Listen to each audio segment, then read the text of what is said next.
بعد میں یہ کہتی ہیں ہم مذمت کرتے ہیں.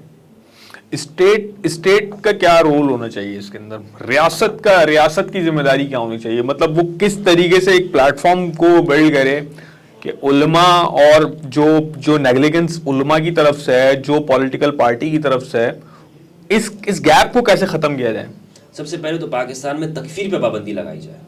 دوسروں کو کافر کہنا، ابھی لگی تو تھی تکفیر پہ پابندی، انہوں نے بل واپس کر دیا اسٹیٹ نے. آپ نے تکفیر سے مراد آپ دیکھ لیں کہ پاکستان میں مختلف فرقوں کو رجسٹرڈ کیا گیا ہے. مختلف فرقے یہاں پہ باقاعدہ فرقہ واریت رجسٹرڈ ہے. ایگزیکٹلی. یہ جو ہمارے ہاں شیعہ، سنی، دیوبندی، بریلوی، اہل حدیث، جماعت اسلامی، ان کے جو مدارس کے بورڈ ہیں، یہ کیا ہے؟ سب بالکل یہی تو ہے کہ آپ اپنے اپنے فرقے کی تعلیمات اپنے مطابق دیں. یہ ہمارے ہاں بات ایک نصاب کی بات ہو رہی ہے. ایک نصاب آپ یونیورسٹیز میں پڑھائیں گے، مدارس میں کون سا ایک نصاب ہے؟ تو یہ فرقہ وارانہ جو تعلیمات ہیں، جس کی بنیاد پر شیعہ کافر ہے، بریلوی مشرک بدعتی ہے، دیوبندی گستاخ رسول ہے، یہ تعلیمات کہاں سے آتی ہیں؟ ان تعلیمات کو دیکھنا چاہیے. ہمارے ہاں سب سے پہلے تو یہ جو تکفیر ہے نا، اس کو قابل سزا جرم بنانا چاہیے. یہ کہتے ہیں جناب جس نے قرآن مجید کی توہین کی اس کے اوپر سزا، بالکل سزا. ابھی میں آپ کو بتاؤں کہ رشیا کے اندر 10 سال کی سزا پاس ہوئی. بالکل. ولادیمیر پوٹن نے کہا کہ 10 سال تک جو ہے وہ لوگوں جو بھی قرآن مجید کی توہین کرے گا اس رشین اسٹیٹ کے اندر، اس کو 10 سال کی سزا.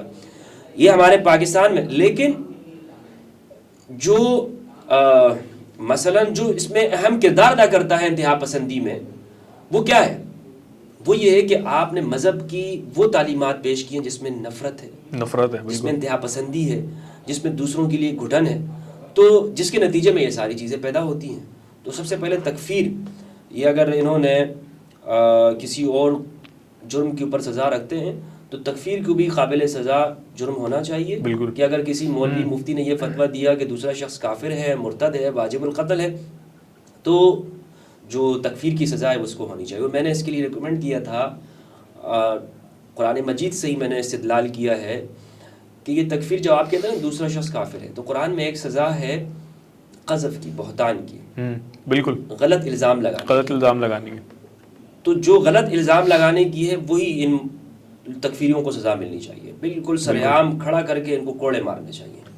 ایک تو یہ ہے. دوسری چیز یہ ہے کہ ہم یہاں پر جو مذہب کا سیاسی استعمال ہمارے یہاں ہوتا ہے، بالکل آپ ہر زمانے کے اندر کسی پارٹی کو استعمال کرتے ہیں، تو اگر اس میں اگر ریاست مختلف ہو جائے اور وہ اس کا سیاسی استعمال نہ کرے. ابھی آپ حالیہ بل کو دیکھ لیں، توہین صحابہ بل آیا، ایک سیاسی بل ہے.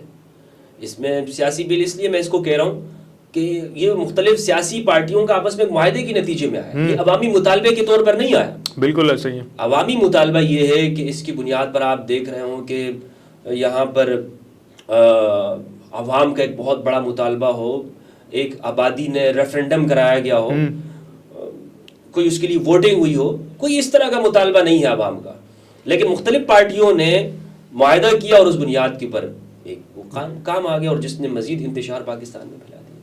تو مذہب کا سیاسی استعمال اگر ہماری ریاست ترک کر دے اور اس میں یہ لوگ سمجھ جائیں کہ جو نالج ہے جس طرح سے وہ پہنچائے گی، تو انشاءاللہ میں سمجھتا ہوں ہمارے پاکستان کو دنیا بھر میں ترقی سے کوئی نہیں روک سکتا. یقین کیجئے پاکستان میں جو ٹیلنٹ ہے، جو پاکستان میں جو لوگوں سے ملتا ہوں، دین میں جو تڑپ ہے لوگوں کو دین حاصل کرنے کی، عام لوگوں میں عش کر جاتا ہوں میں کہ عام بندہ دین کو کتنا سمجھتا ہے. اچھا، بہت مزے کی بات یہ ہے کہ سب سے زیادہ کام جو دین پر کیا ہے وہ بھی اسی ریجن کے اندر ہوا ہے، مطلب پاکستان، انڈیا اور بنگلہ دیش. میں ایک واقعہ شیئر کر دیتا ہوں، اور ابھی ریسنٹلی وہ مجھے جو ہے نا وہ اسٹوری پتہ لگی. ایک گروپ ہے واٹس ایپ کا، اس پہ نارتھ امریکن مسلم گروپ ہے. وہاں پہ کافی سارے جو ہے نا وہ امریکن مسلمس ایکٹیو ہیں، اور ایکٹیویزم الحمدللہ وہاں پہ بڑا اچھا چل رہا ہوتا ہے. لوگ کافی سارے ایشوز وغیرہ بھی ڈسکس کر رہے ہوتے ہیں. وہاں پہ ایک بھائی نے نا ایک اسٹوری شیئر کری. وہ اسٹوری یہ تھی کہ وہاں امریکہ میں ایک بندے نے اسلام قبول کیا. تو جب اس نے وہاں پہ اسلام قبول کیا تو وہ پریکٹسنگ سائٹ پر آیا، کیونکہ ظاہر ہوتا ہے اس نے ایک اسلام قبول کیا تو ایک تڑپ بھی تھی اس کے اندر. اب جب اس نے دین کو سمجھنا شروع کیا اور پڑھنا شروع کیا تو مفتی صاحب اس کو اردو سیکھنی پڑی. تو وہاں پہ لوگوں نے اس سے پوچھا کہ بھائی آپ اردو کیوں سیکھ رہے ہیں؟ عربی تو مطلب آپ پڑھ رہے ہیں اور عربی آپ سیکھ رہے ہیں. تو اس بندے نے جواب یہ دیا کہ میں جو مسئلہ دیکھتا ہوں اس کے اوپر جو ڈیٹیل ورژن ملتا ہے مجھے وہ ملتا ہے اردو میں. انگلش تو میری اچھی ہے لیکن عربی کے اندر جو وسعت ہے، جو مطلب ایک انٹلیکٹ ہے، وہ شاید میں نہیں سیکھ سکتا، کیونکہ عربی ایک بہت جامع زبان ہے. پہلے میں اردو سیکھوں گا، تو اس نے اردو پہلے سیکھی بندے نا اس کو چیزوں کو سمجھنے کے لیے. اس نے کہا کہ مجھے جتنے بڑے بڑے مسائل کے اوپر یعنی کہ جو تفصیل ملتی ہے، کتابیں ملتی ہیں یا تفاسیر ملتی ہیں ان کے، یعنی وہ اردو میں ہی مجھے میسر ہے. بالکل صحیح. تو اس میں تو کوئی دو رائے نہیں ہے کہ علماء نے جو ہے نا وہ جو کلاسیکل ہمارے علماء ہیں، کلاسیکل اسکالرز ہیں، انہوں نے واقعی بڑی قربانیاں دی ہیں اور اس پہ کام کیا. اچھا مفتی صاحب ایک سوال ہے کہ جو بالکل میں علماء کے کاموں سے بالکل منفی نہیں کر رہا ہوں. جی بات یہ ہے کہ جب آپ ذمہ داریوں کو پوچھتے ہیں معاشرے کے حوالے سے تو اس میں ہمیں کردار نظر نہیں آتا. اگر نہ آپ دین کے حوالے سے دیکھیں تو یہاں پر جو دین کا ابھی تک جو کچھ جس حالت میں بھی ہے اگر باقی ہے تو یہ ان علماء کی قربانی بے شک. اس میں علماء نے چاہے ان کا تعلق کسی بھی فرقے سے ہو، انہوں نے بہت قربانیاں دی ہیں لوگوں تک دین. یعنی ہم نے اگر دین سیکھا تو کہاں سیکھا ہے؟ مدرسے سے پڑھا ہے. بالکل الحمدللہ ہمارے اساتذہ مولوی ہیں، ہم نے بھی یہیں سے انہی مدارس سے. ان مدارس کی یکسر بالکلیہ میں منفی نہیں کر رہا ہوں بالکل. اگر کوئی میری گفتگو سے اگر یہ سمجھ جائے کہ میں اس کا بالکلیہ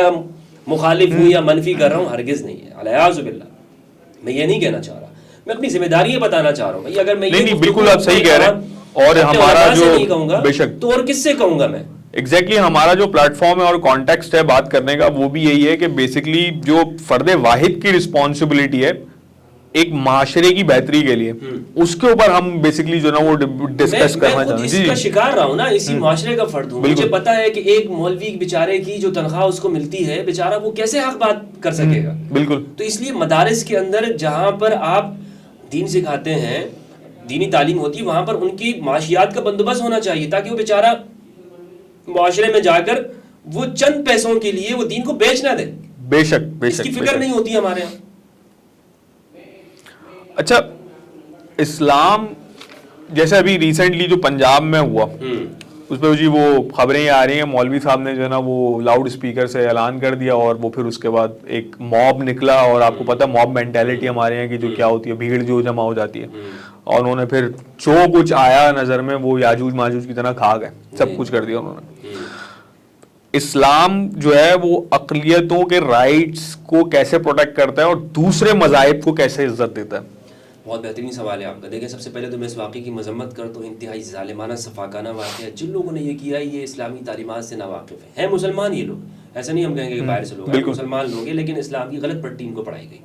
دوسری بات میں آپ کو کریکٹ کرتا چلوں کہ وہ جو اعلان کیا تھا مولوی صاحب نہیں تھے، وہ کوئی وہاں کا ہی کوئی بندہ تھا، مولوی نہیں تھا. اور اس میں یعنی کسی نے بھی اعلان کر دیا ہوگا جو ویڈیو میں نظر آ رہا ہے. تو اب جہاں تک سوال یہ ہے کہ یہ جنہوں نے کیا ہے اسلام کے نقطہ نظر سے تو بالکل حرام کام کیا، اشد حرام کام کیا ہے، بلکہ انہوں نے مذہب کی توہین کی ہے. قرآن مجید کی تعلیمات کو دیکھیں تو غیر مسلموں کے حوالے سے قرآن بالکل کلیئر ہے. وہ غیر مسلم جو آپ کے ملک میں رہتے ہوں، جو پیسفل رہتے ہوں، جو سٹیزن ہے، قرآن ان کے لیے کہتا ہے مواطن، سٹیزنز. جس طرح ایک مسلمان ہے اس طرح یہ بھی آپ کے سٹیزنز ہیں. بالکل. جو ایک مسلم کے حقوق اور حق بنتا ہے وہ اسی طرح ان غیر مسلموں کے حق. بے شک. یہ معاہدین ہیں، ایک معاہدے کے نتیجے میں آپ کے ملک میں رہ رہے ہیں، یہاں پر ووٹ دیتے ہیں، ٹیکس پے کرتے ہیں، یہاں کے دیگر کاموں میں یہ شریک ہوتے ہیں. تو جو حق ایک مسلمان کا ہے وہی بالکل برابر حق اس کا ہے. قرآن مجید نے کہا، سورۃ الممتحنہ کی آیت ہے، 2 آیات ہیں.